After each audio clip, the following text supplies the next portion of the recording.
Sí, bueno, en realidad hay digamos, requisitos, fundamentalmente dos requisitos, ¿no?, que son muy importantes que pide desde la Convención Americana, el Estatuto, que es alta versación en materia de derechos humanos y autoridad moral, reconocida autoridad moral,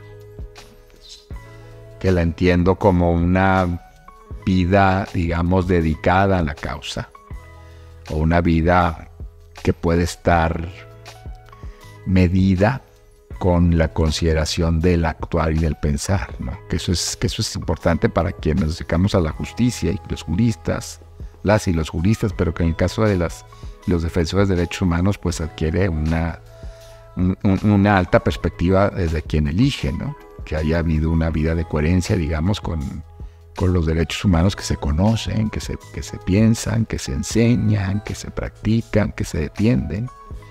Y entonces esa es la idea. Y la OEA, digamos, es quien designa a propuesta de los estados. Los países miembros de la OEA, en general, pueden designar a partir de propuestas, se presentan, casi siempre son nacionales del estado. Y ya la asamblea de la OEA, en periodos de sesiones, designa. En mi caso no fue así. Voy a decir qué pasó y luego voy a decir que pienso que mando un mensaje a mi candidatura, que es interesante.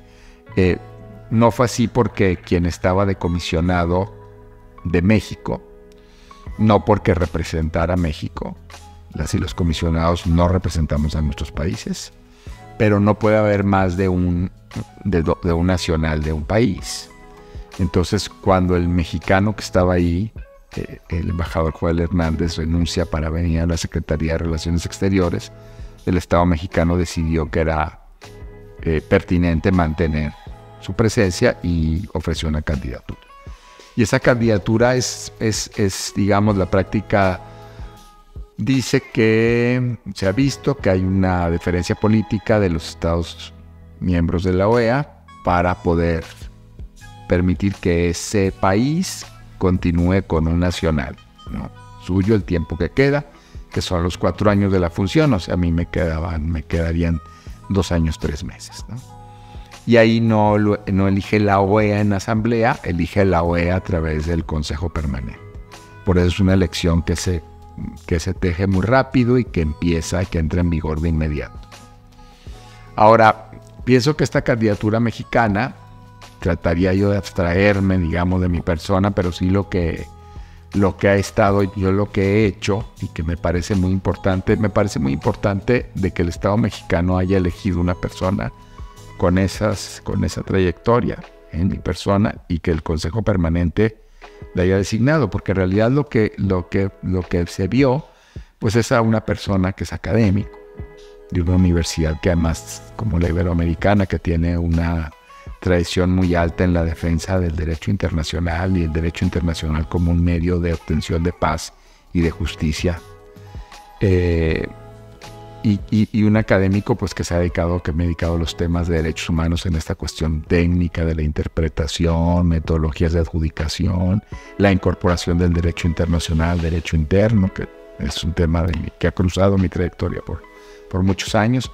Luego es una candidatura también de alguien que ha acompañado, que en mi caso, a la sociedad civil, que eso me parece muy importante, ¿no? Que llegue también alguien que haya podido involucrarse en los temas. Yo realmente he tenido una de las grandes ventajas y fortunas que he tenido, privilegios en mi vida, es poder acompañar causas ciudadanas, que he tenido la dicha de poder involucrarme, combate a la corrupción, en la Junta Directiva del Instituto Federal de Defensoría Pública, pues en el matrimonio igualitario, en el tema de la seguridad desde espacios civiles no militarizados.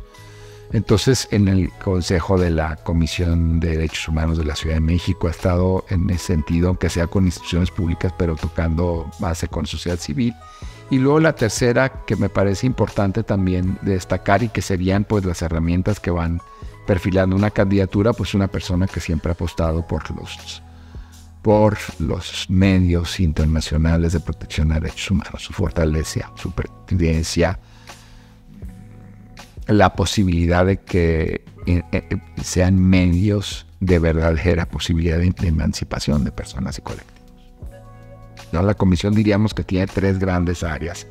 Una área que tiene que ver con peticiones y casos, ¿no? Que tiene que atender las violaciones a derechos humanos que cometan los estados en contra de las personas. Otra área tiene que ver con un área mucho más temática de capacitación, tal. Y otra gran área tiene que ver con lo que se denomina monitoreo, que está afincada en la Convención Americana, específicamente en el artículo 41, y dice que la comisión tiene el mandato de observar a los derechos humanos en todos los estados miembros de la OEA y dar un seguimiento. Hay visitas en los lugares, hay informes de país, hay informes temáticos. Entonces, hay 2 tipos de relatoría, las que corresponden a esta supervisión o monitoreo de todos los países, que es una cosa matemática, digamos, muy tajante, porque son 35 miembros de la OEA, somos 7 personas relatoras, y de las 7 personas nos tocan 5 países. Y es una cuestión que se va discutiendo. Yo no llegué, digamos, a que se me hiciera, si tuviéramos un debate con el tema de las relatorías. Yo tuve una diferencia que agradezco muchísimo de mis colegas, que fue dejar las relatorías que tenía el anterior comisionado de México, que me parece lo más pertinente. En enero llegan 3 nuevos comisionados, 2 comisionadas y un comisionado, porque se van 3 en diciembre, entonces casi la mitad. Más de la mitad conmigo de la comisión se va a renovar entre septiembre y enero del 23 y enero del 24. Entonces, llegan 3 personas y a ver cómo funciona, pero en ese sentido yo, digamos, recibí esas relatorías de esos países que has mencionado. Y el tema con esos países es ir teniendo el toque político con las autoridades, el toque funcional con las instancias del Estado, el toque de supervisión para informar a la comisión, la sensibilidad política del diálogo, la observación de los derechos a través de la sociedad civil, y también tiene que ver con empezar a articular mecanismos de seguimiento de las recomendaciones y cómo colaborar para que el Estado tenga una mayor eficacia ante la propia comisión. Es muy importante esa tarea. Y los relatores de país creo que cumplimos con toda esa misión, que es compleja, de supervisar, dialogar y dar voz a los actores políticos de un Estado en relación con la comisión.